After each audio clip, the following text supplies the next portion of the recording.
Whoa. Whoa. Whoa. Reasonable. Yet if during this period of time no deal is made, we have our eyes on key targets. If there is no deal, we are going to hit each and every one of their electric generating plants very hard and probably simultaneously. We have not hit their oil, even though that's the easiest target of all, because it would not give them even a small chance of survival or rebuilding. But we could hit it, and it would be gone, and there's not a thing they could do about it. They have no entire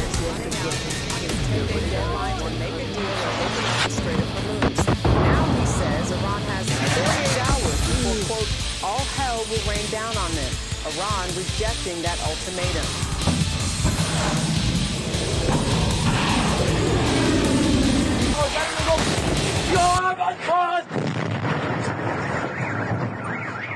Siamo davvero sull'orlo di una guerra nucleare? Benvenuti in Argus Investigation.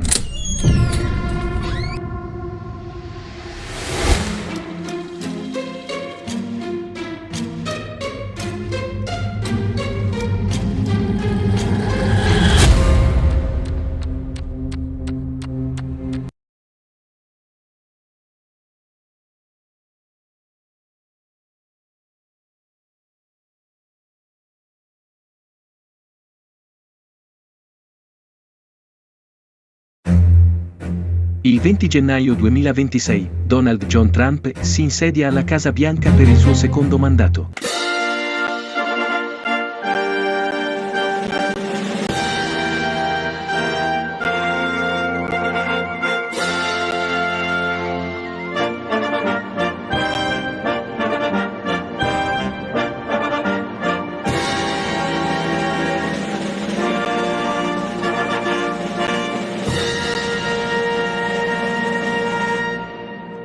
Ladies and gentlemen, the President-elect of the United States, the Honorable Donald John Trump.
Surprise, les républicains décrochent les États prévus, pareil du côté démocrate. Pour l'emporter, il faut 270 grands électeurs. L'intervento del neopresidente era attesissimo, i segnali del terremoto in arrivo si sono concretizzati. Nelle relazioni economiche, prima di tutto, per chi verrà a investire negli Stati Uniti ci sarà un taglio delle tasse mai visto, dice Trump, altrimenti dovrete pagare i dazi perché quei soldi servono per risanare il nostro debito pubblico. L'attacco all'Europa è diretto, non ci piace come si è comportata, le barriere economiche hanno tolto soldi alle nostre aziende e poi la guerra, Trump la lega al tema energetico, non prima di ribadire che con lui il conflitto in Ucraina non sarebbe mai iniziato, tutto il pianeta sarà più pacifico e prospero, dice. Sapevo delle ambizioni di Putin sull'Ucraina, ma se ci fossi stato io non si sarebbe mai permesso di invaderla. Sono ansioso di parlare con lui non solo perché è una guerra ingiusta, che ha fatto tantissimi morti, ma anche perché incide sul prezzo dell'energia. Trump si vanta dei suoi buoni rapporti anche con l'Arabia Saudita. Parlerò con il principe ereditario Bin Salman affinché abbassi il prezzo del petrolio. Se il prezzo scendesse, la guerra finirebbe immediatamente. Donald Trump has made a lot of promises, but as president, can he keep them?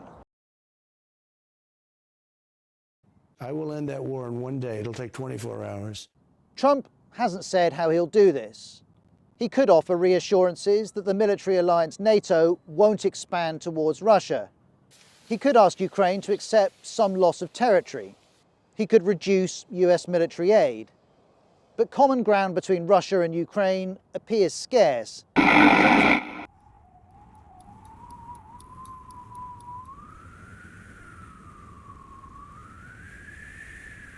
Donald Trump's so obsessed with Gaza. The US president proposes taking over the Strip and relocating Palestinians, a violation of international law at best and a call for ethnic cleansing at worst.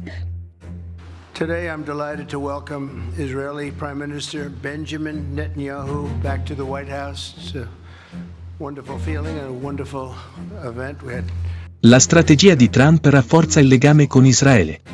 Ma cambia qualcosa nei rapporti con il Regno Unito. Londra esita. E quando un alleato esita, qualcosa si è già rotto. Trump, qui n'a pas encore réussi à régler le conflit Russie-Ukraine, savoure le succès de son plan de paix entre Israël et le Hamas. My personality actually is all about stopping wars, and it seems to work.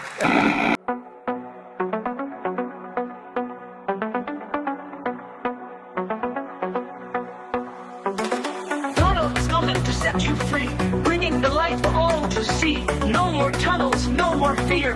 Trump Gaza is finally here. Trump Gaza shining bright, golden future, a brand new light. Feast and dance, the deal is done. Trump Gaza #1. Trump Gaza shining bright, golden future, a brand new light. Feast and dance, the deal is done. Trump Gaza #1. A lot of people say that the men who managed to do that should get a Nobel Peace Prize. Do you think that you'll be able to get all the hostages back home? And what would happen if you hear from the Israeli side? They will never give me a Nobel Peace Prize. What would happen if Israel... I deserve it, but they will never give it to me. What would happen, sir? US President Donald Trump says he made no progress during a phone call with Russian President Vladimir Putin earlier in the day. We had a call. It was a pretty long call. We talked about a lot of things, including Iran. And we also talked about, as you know, the war with Ukraine. And I'm not happy about that. I'm not happy about it.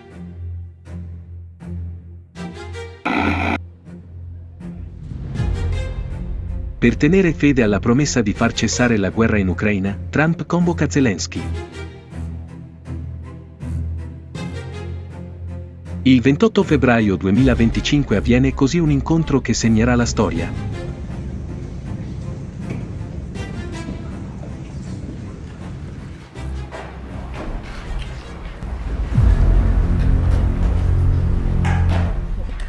I'm aligned with the world, and I want to get this thing over with. You see the hatred he's got for Putin. It's very tough for me to make a deal with that kind of hate. He's got tremendous hatred, and I understand that, but I can tell you the other side isn't exactly in love with, him either. So it's not a question of alignment. I'm aligned with the world. I want to get the thing set. I'm aligned with Europe. I want to see if we can get this thing done. You want me to be tough? I could be tougher than any human being you've ever seen. I'd be so tough.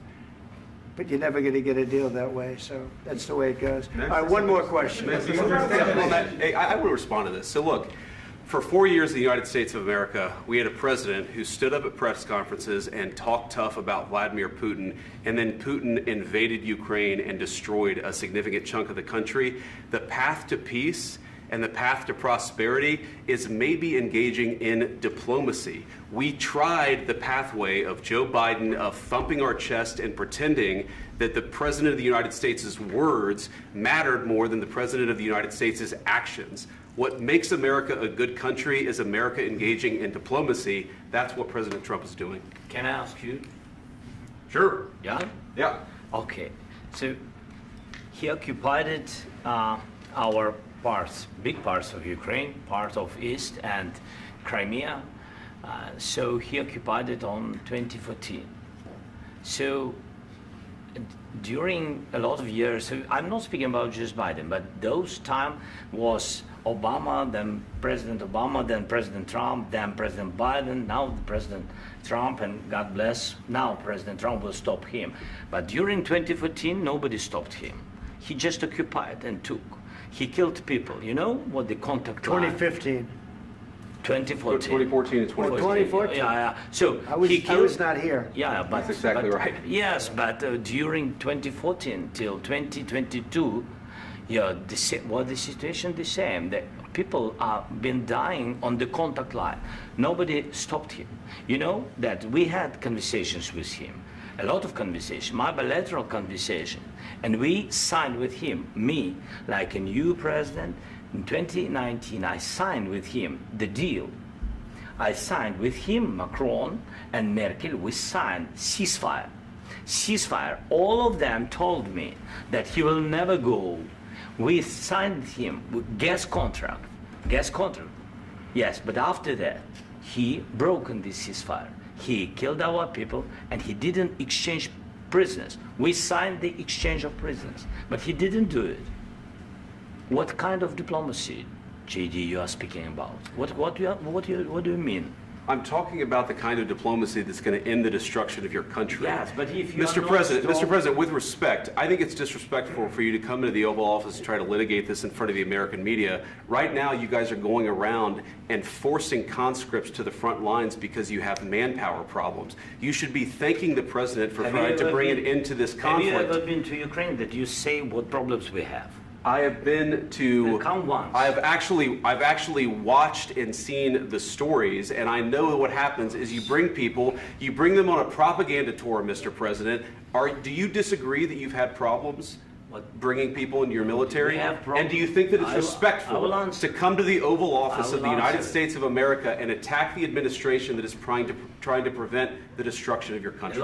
A lot of questions. Let's start from the beginning. Sure. First of all, during the war, everybody has problems, even you, but you have nice ocean and don't feel now, but you will feel it in the future. God bless. You don't know that. God bless. You God bless. You will not have a war. Don't tell us what we're going to feel.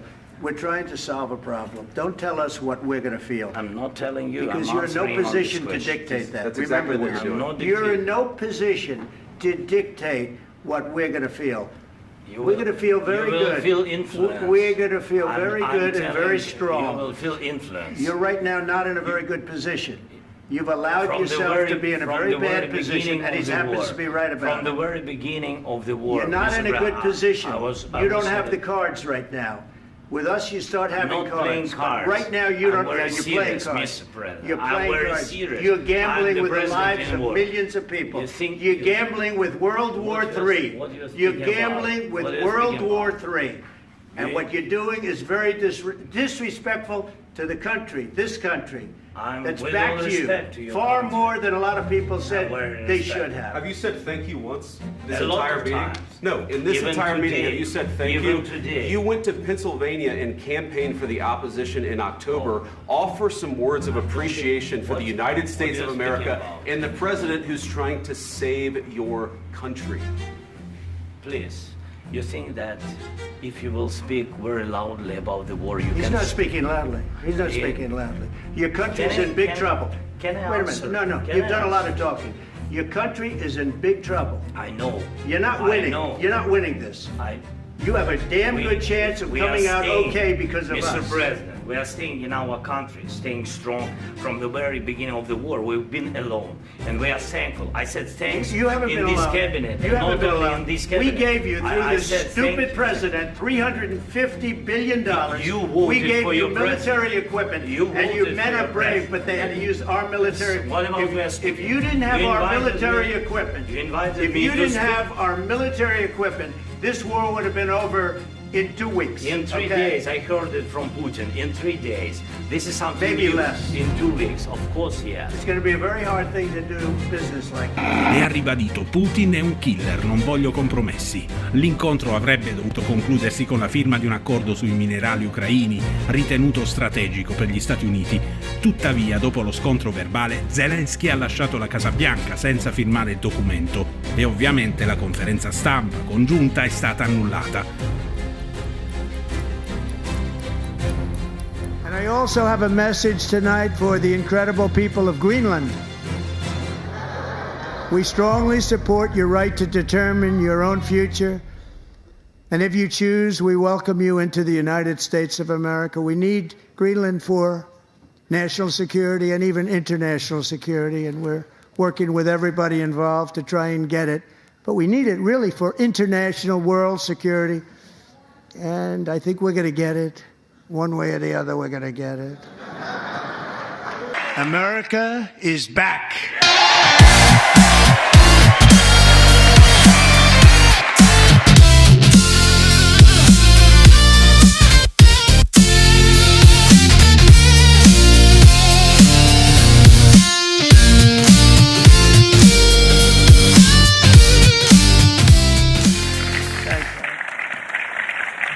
So, if you look at that, China, first row, China, 67%. That's tariffs charged to the USA, including currency manipulation and trade barriers. So it's 67%, so we're going to be charging a discounted reciprocal tariff of 34%. I think, in other words, they charge us, we charge them less. So how can anybody be upset?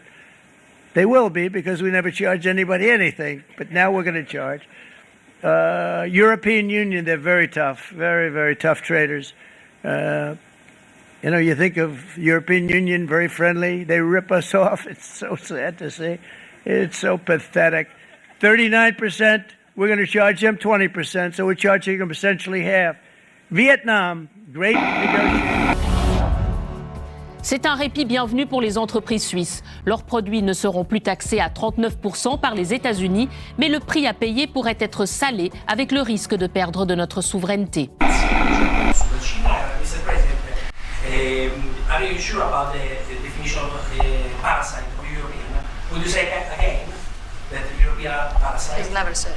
Would you say again that European? Have you said that Europeans are parasites? Yeah. Have you seen it? No, I haven't said. I don't know. He didn't say. I don't even know what you're talking about.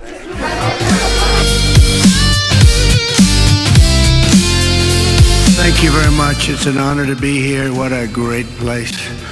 What a great place, but more importantly, what great people. I want to thank His Royal Highness, the Crown Prince, for that incredible introduction. He's an incredible man. Known him a long time now. There's nobody like him. Thank you very much. Appreciate it very much, my friend.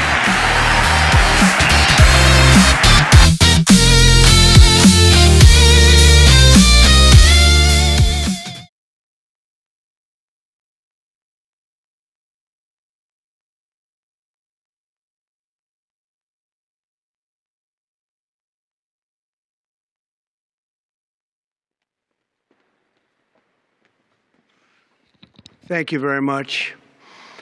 A short time ago, the U.S. military carried out massive precision strikes on the 3 key nuclear facilities in the Iranian regime: Fordow, Natanz, and Esfahan.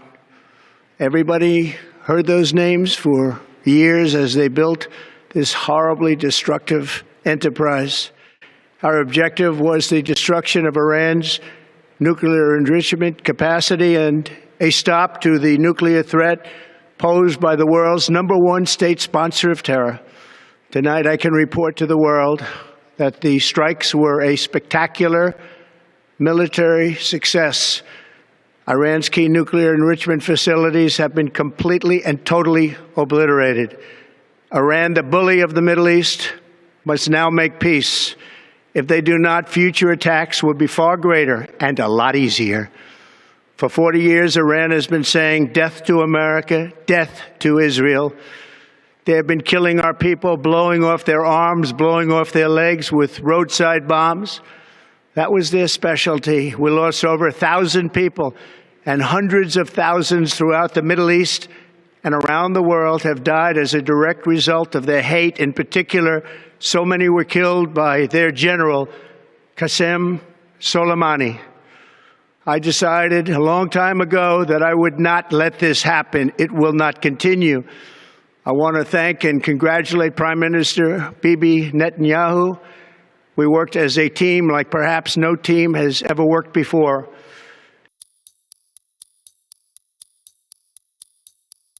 This week, the U.S. deployed warships and a nuclear-powered submarine towards Venezuela's coast. More than 4,000 U.S. troops are part of this naval buildup in the southern Caribbean. The Trump government says that it's all about fighting drug trafficking, pointing to cartels such as Venezuela's Tren de Aragua and Mexico's Sinaloa cartel, which it designated as terrorist organizations in February 2025, 1 month after Trump was inaugurated. Trump has doubled down, accusing Maduro of running a cocaine trafficking ring called the Cartel de los Soles, or the Cartel of the Suns. The U.S. recently upped its bounty for Maduro's capture to $50 million, calling him one of the world's biggest narco-traffickers. This video on Truth Social this afternoon saying 11 members of the group were sailing toward the United States carrying illegal drugs, and attached to the video he wrote, quote, "Please let this serve as notice to anyone even thinking about bringing drugs into the United States of America. Beware." Thank you for your attention.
This is CNN Breaking News.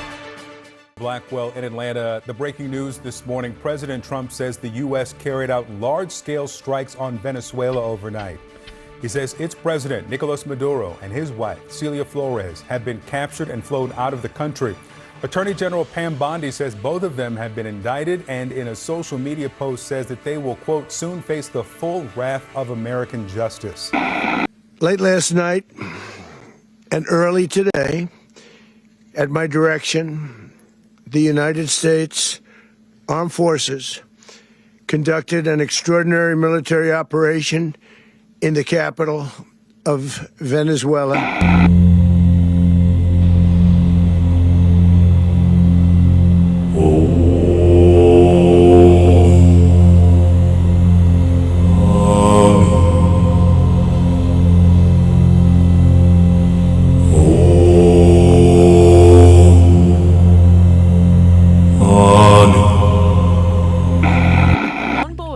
just one and facing criticism from the UN that his brazen capture of Nicolas Maduro set a dangerous precedent.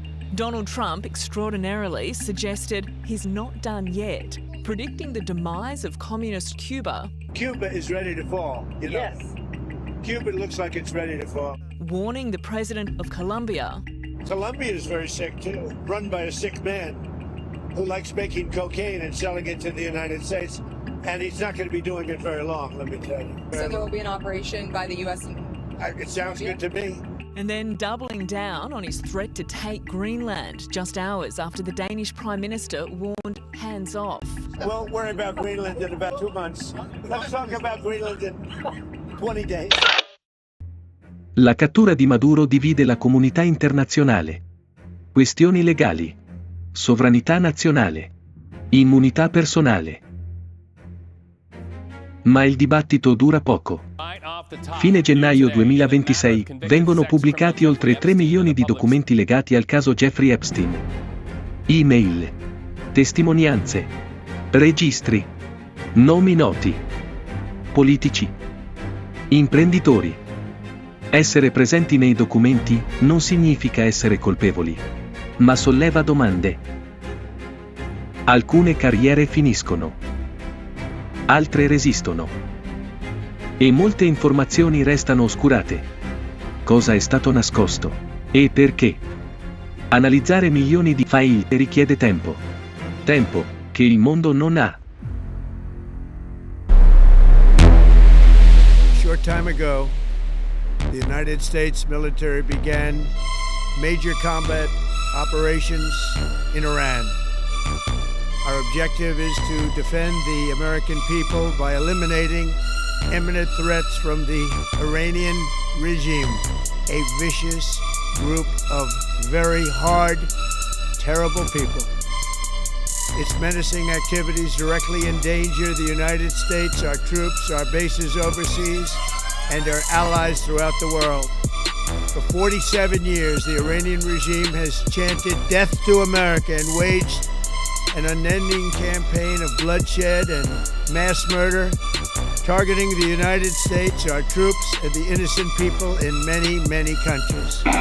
You're gambling with World War III. You're gambling with World War III. And my personality actually is all about stopping wars, and it seems to work. Began in the Iranian capital and quickly spread to cities across the country.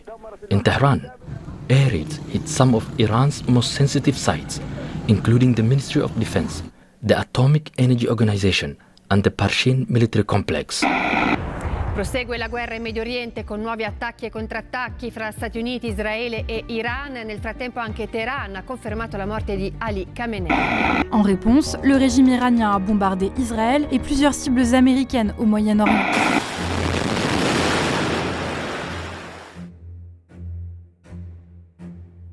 Quando il rischio cresce, esiste un linguaggio che il pubblico non sente. Un linguaggio militare. 5. Significa pace. 1. Significa guerra nucleare. 2. È il punto in cui la guerra è già prevista. Nel 2026, diversi segnali indicano un aumento critico della tensione globale. Movimenti militari.